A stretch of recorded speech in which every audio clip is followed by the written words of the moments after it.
Welcome to this brief exploration of the CANS New York 2.0 for children ages 0 to 5. This short video will illustrate the changes and adjustments that have been made to the CANS New York tool by comparing the current tool to the CANS New York 2.0. We'll highlight domain, module, and item changes. The CANS New York continues to serve as an information integration tool and is designed to support person-centered care coordination. The process for how the CANS New York 2.0 is executed will not change and will continue to be used with children and families. Transformational Collaborative Outcomes Management, or TCOM, is still the philosophy, approach, and strategy used to focus on personal change by developing a shared vision. TCOM tools allow us to produce relevant and meaningful outcomes and to use the information we gather to support families to coordinate care for their children. The 6 key principles of the CANS New York also apply to the CANS New York 2.0. At the heart of the CANS New York is engagement. Meaningful engagement with families builds the essential trust and rapport needed for families to share their stories and, as a result, receive the appropriate supports to care for their children or youth. One of the primary purposes for the CANS New York 2.0 is to support the development of a meaningful plan of care for families. Because the CANS New York has remained unchanged since 2016, this essential tool has been modernized in 2 key aspects. Language used in the CANS New York 2.0 is now more culturally responsive, and item definitions and descriptions have been revised to enhance clarity. Updates affecting the day-to-day use of the CANS New York include reorganized domains and items, a reduction in the total number of items, and changes in item rating language. Each adaptation has been designed to better capture the unique needs of children and their families. This video will illustrate all the changes CANS New York assessors can expect in the CANS New York 2.0 for children ages 0 to 5.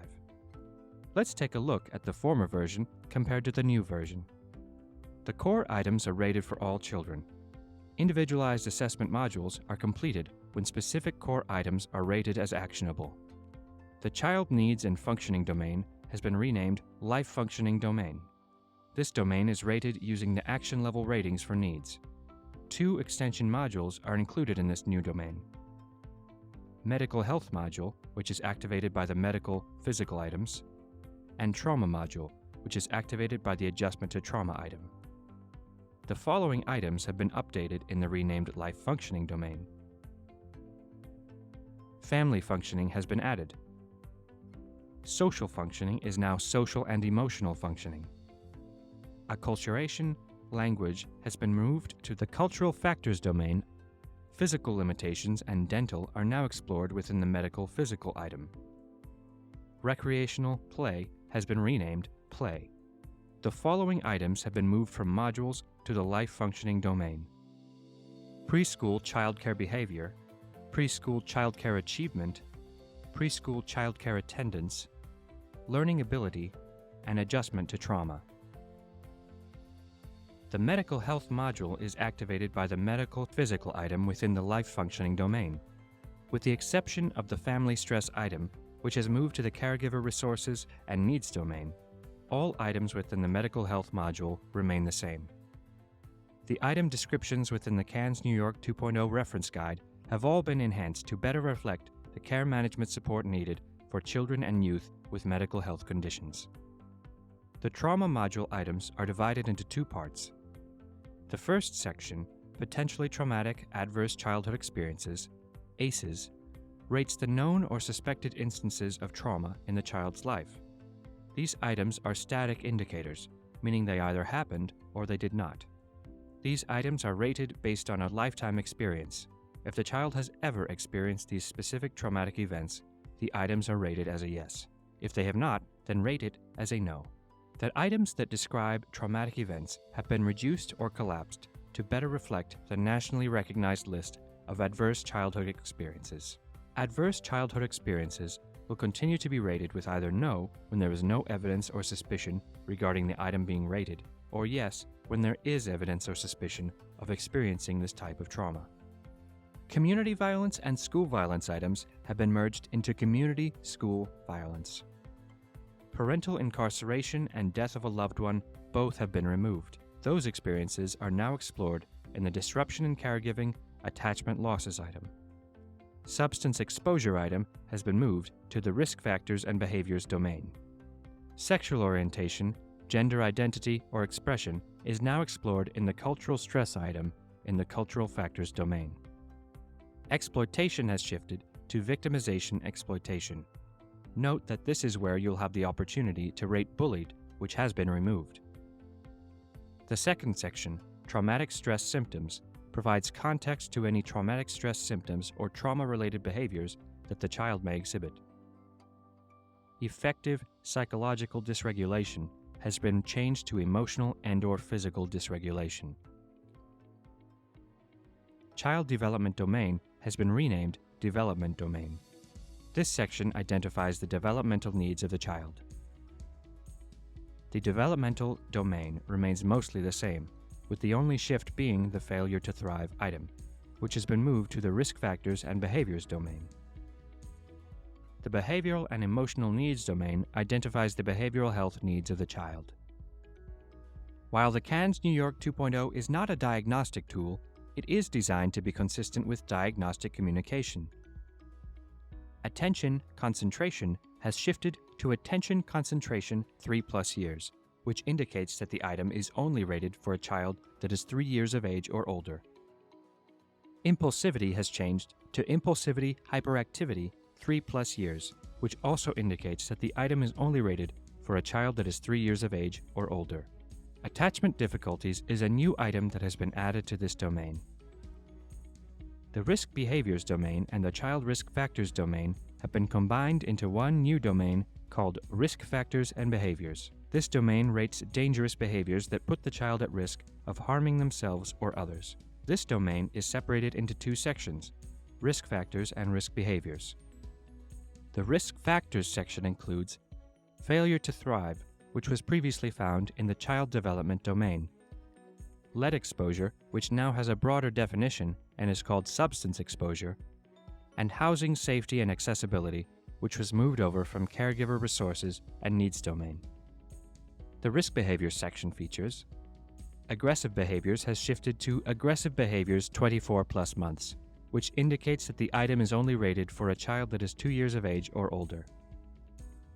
The cultural factors domain identifies linguistic or cultural concerns for which service providers need to make accommodations, such as providing an interpreter, finding a therapist who speaks the family's primary language, and/or ensuring that any child in an out-of-home setting can participate in cultural rituals associated with their cultural identity.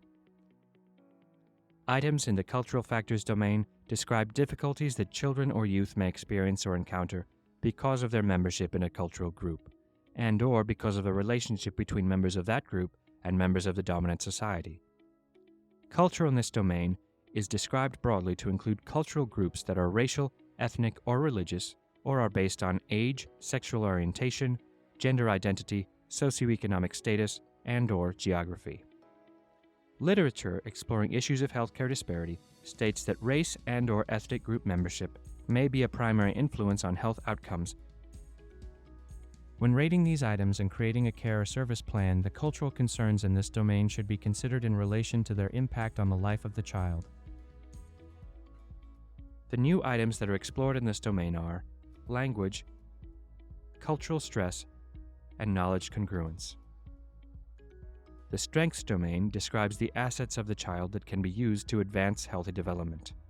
Increasing youth's strengths while also addressing their behavioral, emotional needs leads to better functioning and better outcomes. Identifying areas where strengths can be built is a significant element of service planning. Changes to this domain include foster family is now captured under the family strengths item. Social relationships with peers and relationship stability are explored in the interpersonal item. Family spiritual, religious, educational assets and natural supports have been added, and the curiosity item has been removed.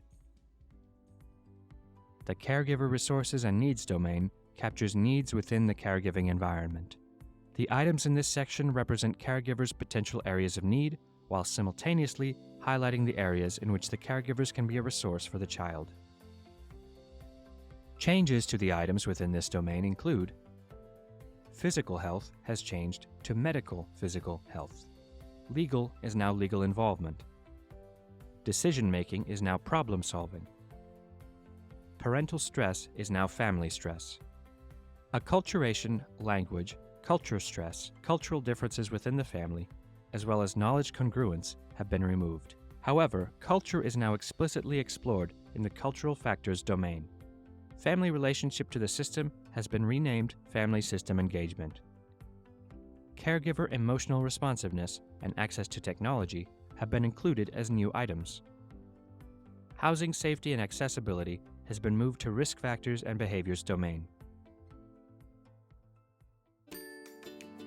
These changes to the CANS New York 2.0 are the direct result of a deep analysis of 7 years' worth of health home-serving children utilization data and the extensive collection of stakeholder feedback. All updates seen in the CANS New York 2.0 reflect the commitment to continuously improve the quality of support and services for children, youth, and their families in New York. The CANS New York Technical Assistance Institute team is ready to assist with any needs you may have related to the CANS New York 2.0. Coaches are available to help with certification, support, and use of the tool and practice, and to answer any questions you may have about changes in the CANS New York 2.0 at help@cansnyinstitute.org. The live training calendar, recorded webinars, how-to instructions and tip sheets, and a complete reference guide ready for download are all available on our website, www.cansnyinstitute.org.